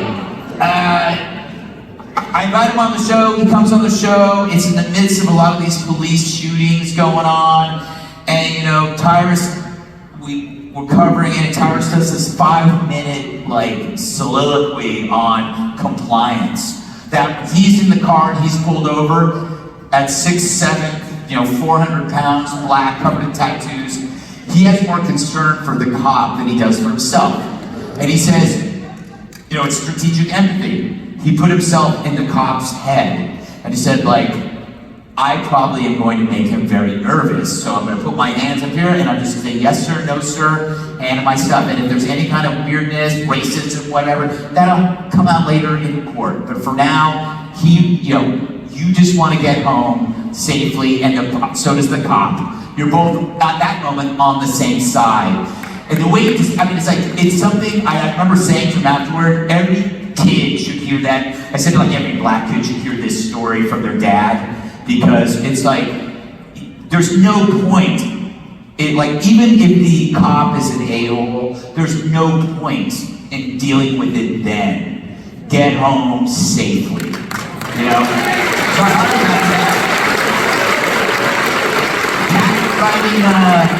Pat was a young kid writing for National Reviews who was working for campus reform. I liked her pieces. So I said, why don't we get this person in? I'm not even sure if I knew it was a guy or a girl. Turned out it was a girl who talks like a guy. She literally talks like a 60-year-old truck driver who's been smoking menthols for 3 decades. It's so bizarre to see Kat pregnant. It really is strange.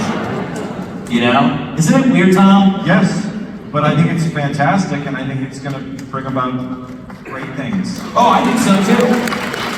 She doesn't know the gender. She's gonna let the baby decide. I'm kidding. By the way, just so you know, this is gonna be interesting because she has a 13-year-old cat. What's his name? Cheese, who has his own cardiac doctor. His own, what do you call it? Yeah, heart surgeon.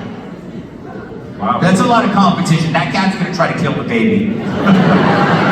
But I'll move on to the 5, because I'll talk about this. There we go.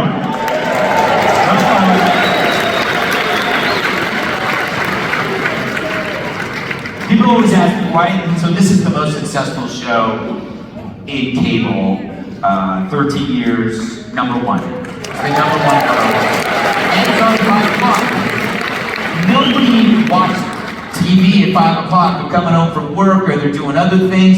It beats everything at 8 o'clock, 9 o'clock, everything. And people go where do you think the success of this show comes from? And I'm honest when I say it's me. It was originally going to be called The One. But I said, these 4 people need work. The number one, the reason why the 5 works and the reason why Gutfeld works is teasing. We're the only, I try to explain this to people and they don't get it. If you want people to watch your show, you tease the people you're with. But you tease them in a natural way. You don't try. It just comes out. And if you genuinely like someone, you show it by teasing them. You can always tell the people I didn't like because I never teased them. But, it means that me and Kilmeade are gay lovers, essentially. It's so funny because, I first met Dana outside. She had just been hired. This was before the 5, and she totally blew me off. I walked over to her and I said, hi, I did this show called Red Eye. How you doing? And she just looked right past me, like she saw somebody she knew. Oh, there's Brave Hume. Good to see you, madam.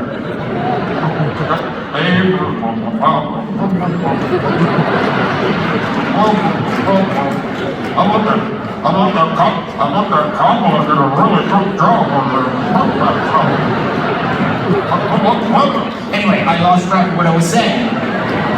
But then we showed her this testing thing and she's sitting next to me. And she was kind of prim and she was talking about, every time somebody asked her a question, she talked about it from this is how you handle it in public relations perspective. And I said to her, what about you? How would you respond? And no one had ever asked her that question in her life. And then all of a sudden she just came out of her thing, and it was so great. We only got to know each other because of lighting. They had to sit together because we were such similar height. That's the only way you could light us.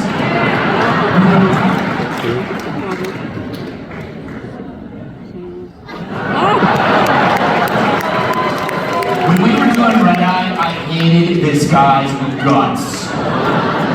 We would watch it on the 13th floor and just rip him to shreds. Then he comes over to the 5, and again, teasing. Suddenly you realize that Jesse is actually likable. He's actually fun because you had to disarm him so he wouldn't take himself seriously. Any of you fans of the late Fred Willard?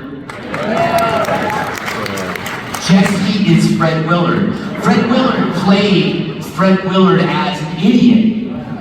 Jesse plays himself as an idiot. And that takes a lot of bravery, and it takes a lot of selflessness to allow yourself to be the butt of jokes. This jacket has a great story. So we did fan mail, and one of the questions was there a present that you got when you were a kid? No, was there a present you wanted when you were a kid that you never got? And he said it was the jacket from the Michael Jackson video, Thriller. And of course, Dana being Dana throws it into her mental Rolodex. 6 months later, it's the Christmas special. He opens up the box. He practically cried. I've never seen him that happy, and I knew when his child was born. But it is kind of ironic, because can you actually wear that jacket? Hey, where'd you get that? It's Michael Jackson's jacket. It's like, that's like, hey, where'd you get these steak knives from? Oh, that's the OJ collection.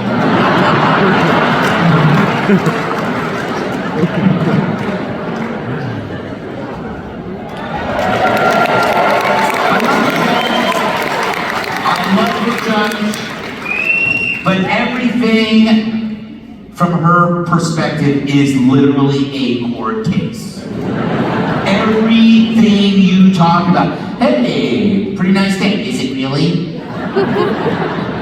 Let me check. Let me check the temperature. Well, technically it's not a really nice day. It's kind of cloudy. So anyway, just to tell you what she's like, she's the judge all the time. I'm in the green room, I'm wearing basically this, and she comes in, she goes, oh, she's coming out, she's got curlers in her hair, she comes out, she goes, oh, you're wearing black. And I go, yeah, and I'm just sitting here with my notes, yeah, and she goes, you never wear black. And I go, yeah, I wear black. No, you don't. I go, okay, but I do. No, I've never seen you wear black. And I'm like, I've been doing this show for a while, I know what I wear. I haven't, she goes, no, you haven't worn black. And I'm thinking to myself, who gives a fuck? Why am I having this conversation? I can't believe I'm getting pulled into this. And I go, trust me, Judge, I know I have worn black in the past. No, you haven't. And I go, fine, whatever. I've never worn black, that's right, you haven't. 2 days later, she comes into the green room and I'm sitting there and she goes, so, I went over the last 3 months of shows.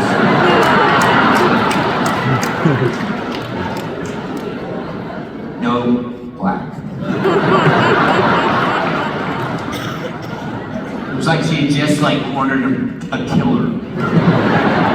And by the way, when she did, she just went through and clicked to the beginning of every show to see what I was wearing for the last 3 months until she said, I think I have enough evidence. I think we have a case. Get the judge to drop a warrant.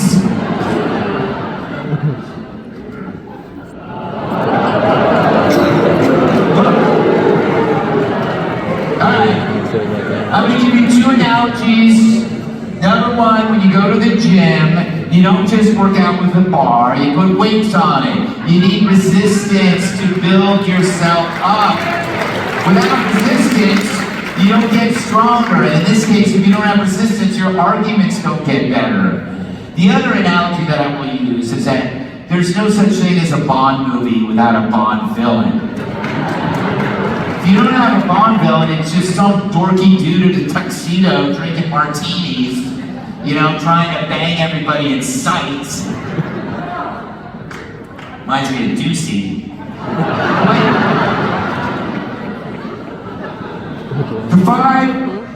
Part of the excitement and fun is to have somebody there to poke you. Gotta poke you, make you think a little bit. When they're on, I do a little bit more homework.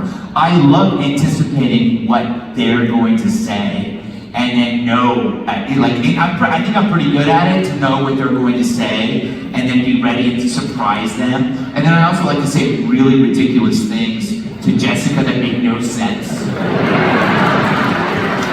But she reacts so well.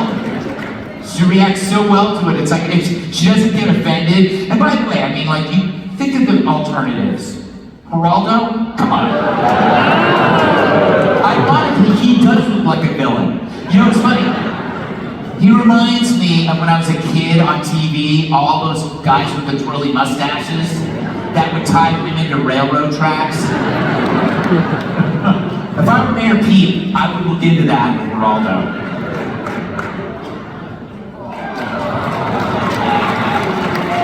I believe that's Jasper, although she has a new dog, Percy. These dogs are big. What are they called, Tom? They're Vizsla. Vizslas, yeah. They are like, when they're on their fours, they're like a construction worker on all fours.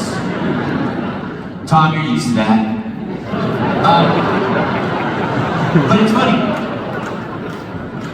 Like the dogs don't know their own size. I have a little dog who thinks he's big, and Pierce, Percy, and Jasper think they're just normal sized dogs. So I'll be over, let's say you're me, and I'm like, Dana invites me over, so like, let's say there's like the Super Bowl or the Oscars. She'll invite me over, and she'll, you know, let me have some of my queso. She always invites me over, and it's odd things whenever Peter's away,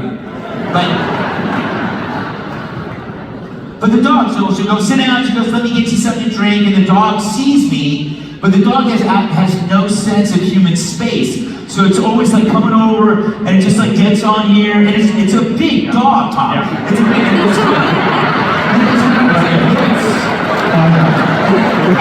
just laying on top of me. Just laying on top of me like this. They get it. Tom, what are you doing? No.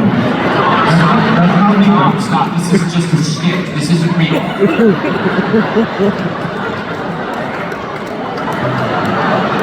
Get so used. But anyway, Dana and I, we go out a lot at lunchtime, and it's really weird. There are two kinds of people who know you. There are the people who really know you, and the people who know you through them. Meaning, like, you have relatives who don't like Fox, so they see the TV on. If you're a Fox watcher, a TV is basically, Fox is like an aquarium. It's always on and it's blue. And you see these familiar faces swimming around. Oh, it's 11 a.m. I think it's Harris. There's Harris. Oh, Charles Payne is on with Harris. And we'll see him later. Ooh, here comes Neil Cavuto. There's just like, and there's Greg in the castle, he comes out. But there are people who only know us from kind of that and don't like us. And there are some, or people that just, it's weird. It's like, it's when you see somebody you think you know and you get them wrong. It's not who you think they are. This happens a lot with Dana. When we're walking down the street, somebody will come up, oh my God, I love you, you're my favorite weather girl. And it happens to me. It happened to me at a bar in Newark a couple years ago. I was waiting for my wife to come back from somewhere, and I'm sitting there, and it's like, for me, I know when things are going to be bad, because there's always some dude just staring at me, just staring. And he's like, he's trying to figure out why he hates me, where he hates me from. And this guy, like, all of a sudden it kind of dawns on him, and I'm sitting at the bar, and he's like there, and I go, he's coming over, comes over, and he just looks me in the eye, and I go, here he comes, he goes, you should be ashamed of what you do for a living. And I'm like, all right, what's next? And he goes, TMZ has ruined so many lives.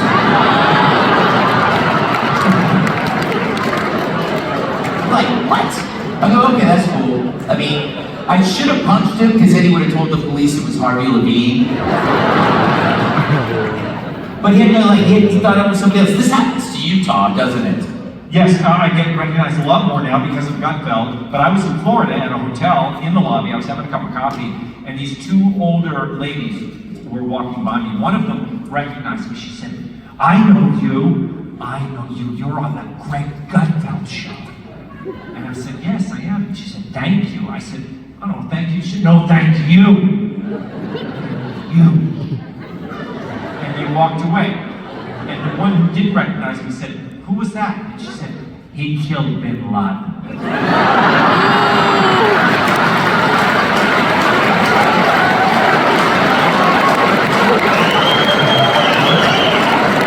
So yes, I did. Yes, I did.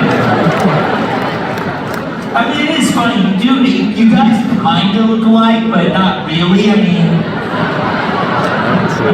but that's what killers look like. Killers don't look like killers in the movies. They look like insurance account executives. They look like they should be selling you something at Best Buy. Does that still exist, Tom? Yeah. Oh, good. So, it is funny that the last thing Bin Laden saw before he died was an Irish Catholic.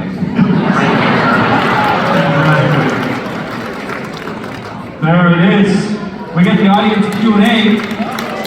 People submitted questions via the internet, and so I thought I would ask you some audience you know what? questions. While Tom does that, you know what I like to do? I like to make a sandwich for people out there. Because I care, and by the way, I have washed my hands this week. This is the food from your dressing room. Yes, this is the food from my dressing room, which I demand on my contract, but I don't really eat.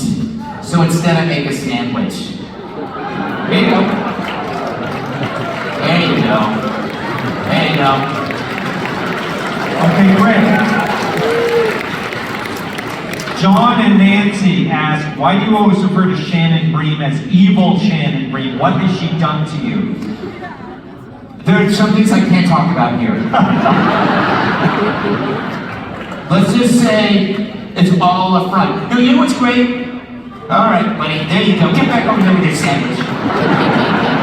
You know what's great is that I did TV. I always had this dream of being on a TV show and you mess with characters on other shows. Do you remember in the 70s where sometimes people would cross-pollinate? Like Laverne would come on Happy Days? Yeah. So that's what I do. Like Fox never did that before. I started making fun of people on the other, like I would start talking about Kill Me or Shannon. That never existed because I felt like, oh, let's have fun with the universe, the Fox universe. Let's show people that we're not far up our own ass, you know. And so I like the fact. Of course, Shannon Bream is not evil. She's precisely the opposite. She does a Women of the Bible like series. Remember getting older, she should do a Women of the Bible swimsuit calendar? It was like part of it was like, yeah, that'll make a lot of money. The evil part. So this one comes from Mary. You seem to have a special relationship with Cat and Tires. Do you three ever go out after the show? Well, we're old. Here you go, darling. Yeah, the going out, right? Going out was after red eye every night, but that doesn't happen. Okay, but, you know, people think I'm, you know, because of the way I look, I'm probably in my early 40s. But you know, so red eye, we didn't know what the hell we were doing. So our self-esteem was so low. After every show, we went to this bar, Langens, and got wasted. And the guests assumed that we were like making money, so they would come with us and they would never pay. And like, you know, I wasn't making a lot of money, but Andy and Bill certainly weren't. And Bill was always being left with the bill. He was like, he had no money. And it was like, but we'd go out every night and get wasted. And it's like, now I don't drink, but it's like, you know, Cat we all have lives, you know, we're adults. Yeah. It's like we don't want, you know, so we see each other enough and we love each other, but like, you know, I want to get home to my wife and my little dog and you know, cat. Husband, she's pregnant, Tyrus has, you know, 38 children. Okay, Deanna asks, what made you want to be a dog dad? Well, it was funny because like the funniest, like Elena, my wife, got a job running a fashion label in Spain for 1 year. So that meant, there you go, darling, nice tattoo. It's like, which one? So I was like, oh, I'm gonna be alone. And she comes back like once every 3 months, but I thought like, I gotta get a dog. And the funny thing is, Elena was against it because she didn't think I could take care of a dog. And then of course, she sees Gus, and now it is the love of her life. I'm like, no longer exist as an entity on this planet, Tom. Much like you. Denise asks, are there any guests that you were really nervous about having on and why? Oh boy. Well, I mean, okay, recently I was nervous with Bill Maher because he's really prickly, emphasis on prick.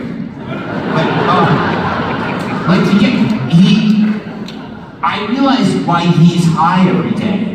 Because he's the most socially awkward person I've ever met in my life. Really? You know, when somebody who's really awkward around you makes you feel awkward.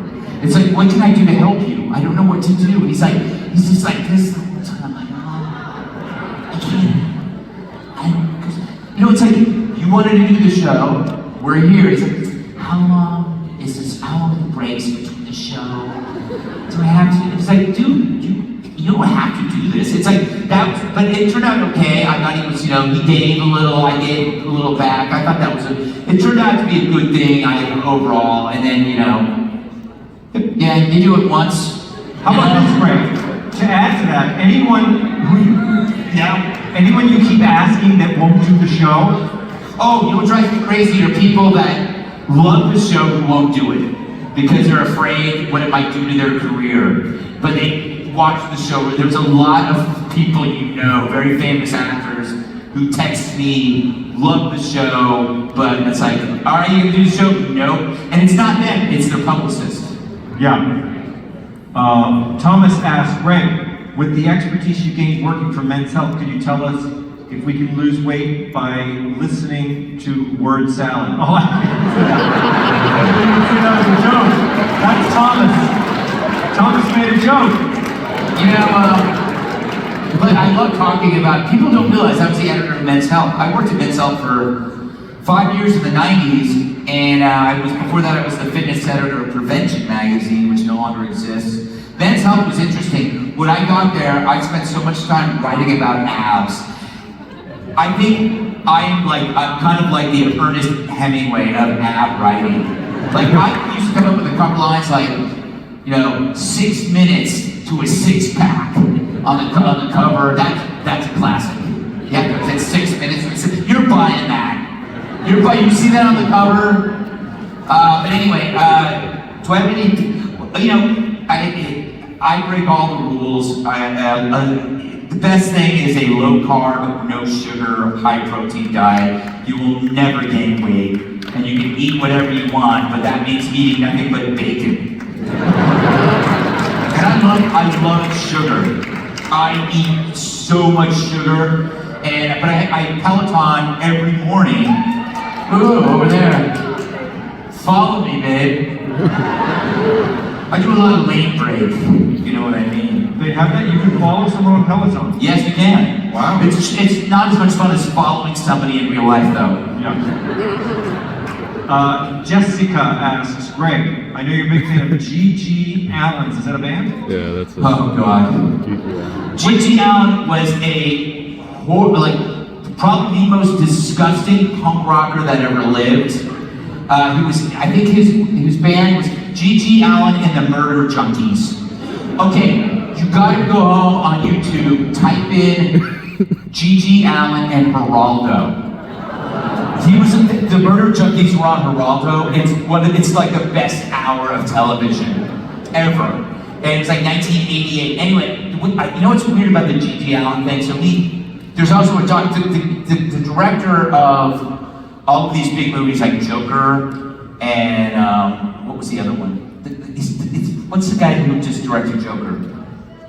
I don't know. Todd Phillips. His first movie was on G.G. Allen, and it's worth checking out. He's the most disgusting person alive. But I was always interested in the weirdness, and so I have a couple of shirts that say G.G. Allen, and they always disappear. And I'm assuming my wife throws them away, because I've got 3, and they just go away. Here you go, sir. Don't eat it all in one place. All right, buddy. Early in your career, you worked in the Allentown, Pennsylvania area. Did you ever eat at the Starlight Diner in Fogelsville? Of course.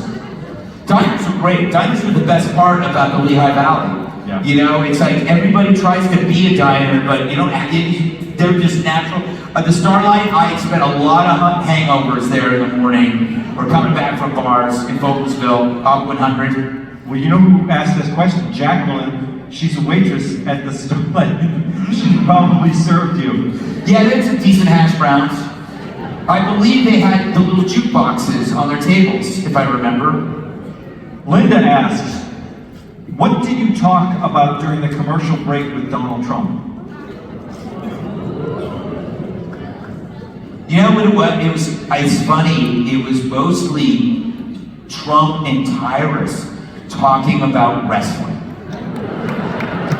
It's like, you know what it is? It's like when somebody talks to me about sports, it's like somebody coming up to me and speaking a foreign language. It's like, speak English! but it's like, I'm not part of that universe. Yep. But they were like, Trump and Tyrus went like this. They were like linguistically scissoring.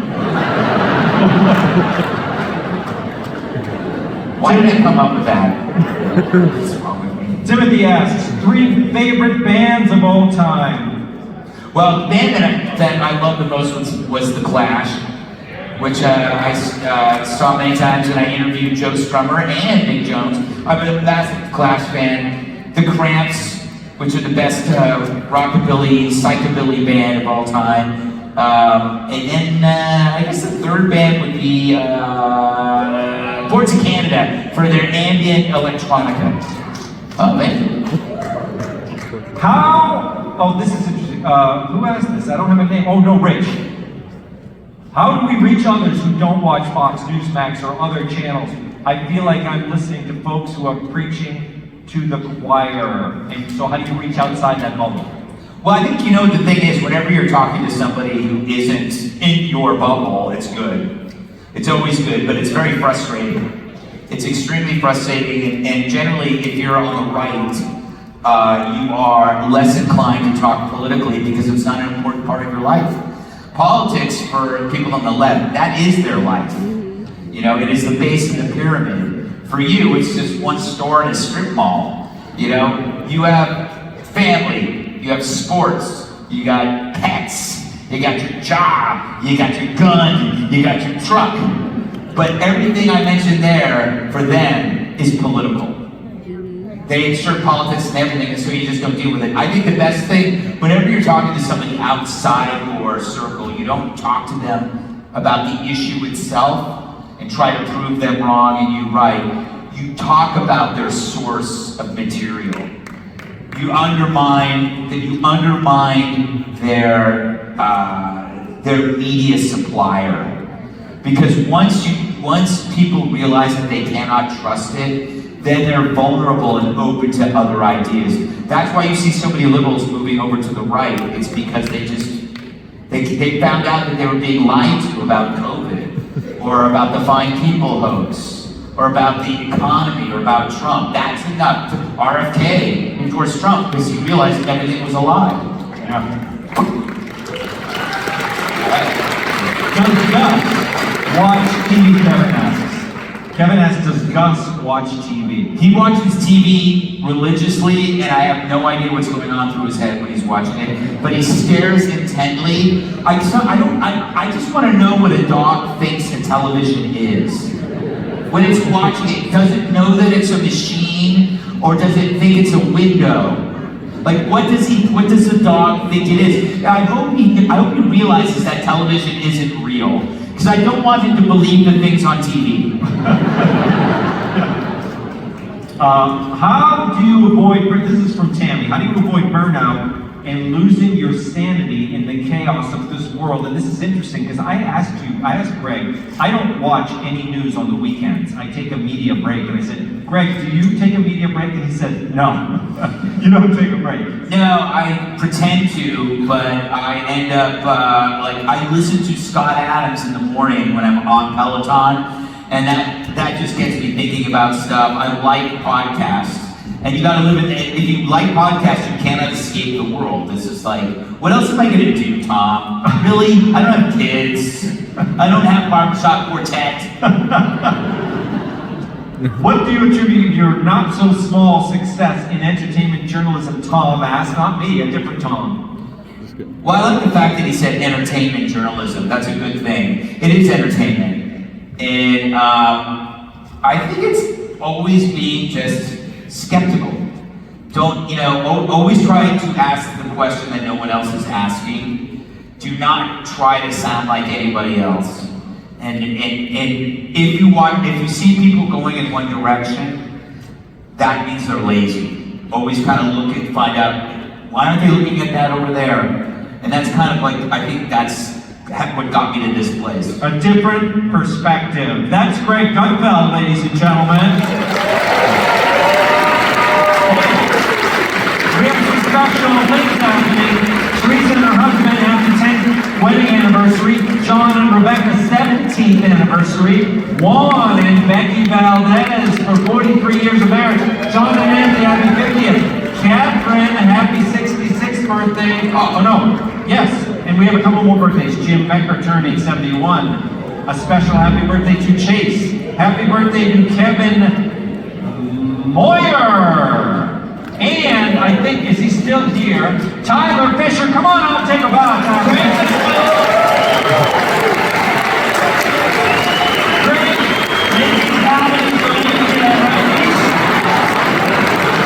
The most common question I get now, people come up and they go, who's bigger, you or Greg? And I always say we both have a huge penis. And I want to thank Greg for saying it proudly.